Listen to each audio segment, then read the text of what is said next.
Bonjour, voici en bref votre magazine d'information clermontoise largement dédié cette semaine aux petits et grands enfants.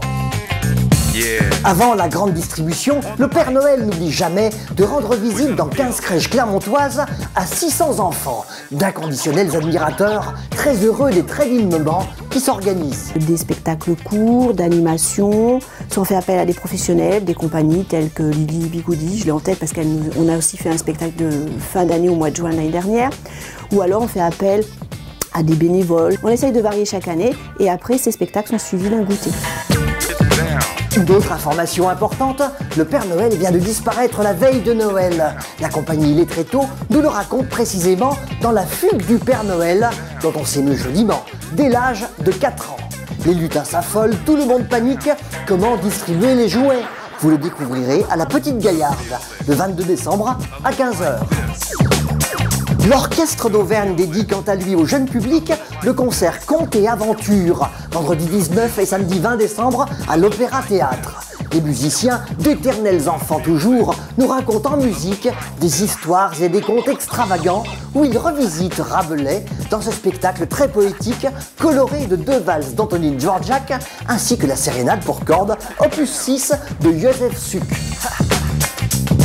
Personne n'est oublié côté festivités. Avec Parfum d'Escale, le gala de fin d'année offre à nos aînés et leurs familles un spectacle de cabaret endiablé par la compagnie Destination. Sa troupe de music hall nous fait décoller cette année de la Maison de la Culture pour un tour du monde entre French Cancan parisien et ballet du Bolchoï moscovite, en passant par les danses traditionnelles africaines et irlandaises. C'est à 14h30 du 27 au 30 décembre à la Maison de la Culture et c'est gratuit. Invitation à retirer à l'Espace Victoire, à la Maison de la Culture et au Lys. Noël rassemble petits et grands pour passer ensemble les meilleurs moments. À Polydôme avec Loisirland, ce sont des structures gonflables, de l'acrobranche, du trampoline ainsi qu'un très riche espace petite enfance qui vous attendent du 20 décembre au 4 janvier.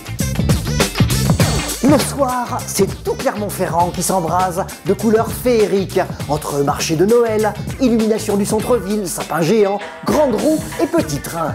De jolies sorties en perspective pour vivre ou revivre le parfum le plus poétique de notre enfance.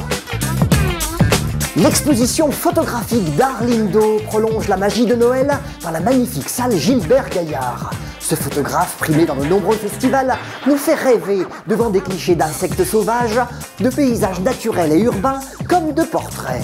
Un photographe qui sait révéler l'esthétique profonde de toute chose. Ce qui m'intéresse, à vrai dire, c'est pas vraiment le sujet, mais c'est la manière dont on le traite. Et chaque fois que j'approche un sujet particulier, que ce soit la macro-photographie, que ce soit des paysages, j'essaye toujours d'apporter une vision un peu différente de quelque chose qui, oui, peut paraître banal et quelque part on peut rendre par l'image, donner de la féerie. Une opportunité rare vous est offerte par Arlindo. 3 ateliers photographiques gratuits au cœur même de l'exposition.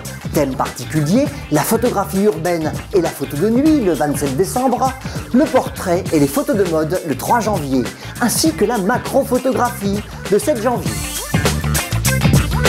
Les vacances sont aussi l'occasion de se transporter en famille à des expositions extraordinaires. Renaissance au musée Bargouin, où l'on retrouve des créateurs de textiles extraordinaires des 5 continents, ainsi que l'exposition Infiniment Petit au musée Lecoq, qui rend le plus bel hommage au microscope pour découvrir notamment des animaux incroyables, les tardigrades.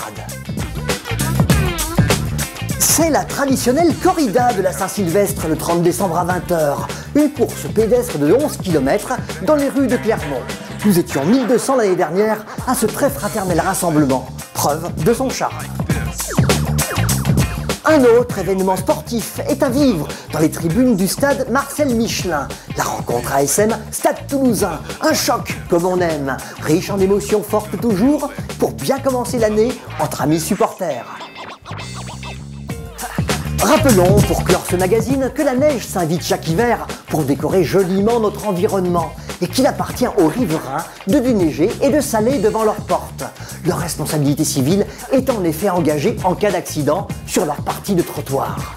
Où trouve-t-on le sel? Dans des bacs dans les rues en pente, ainsi qu'au dépôt rue Jacques Maillot au Gravenche, à proximité de la déchetterie. Conseil technique, marchez sur le sel après l'avoir répandu pour qu'il fasse son ouvrage. Voilà tout pour cette semaine. Très belle fête à tous.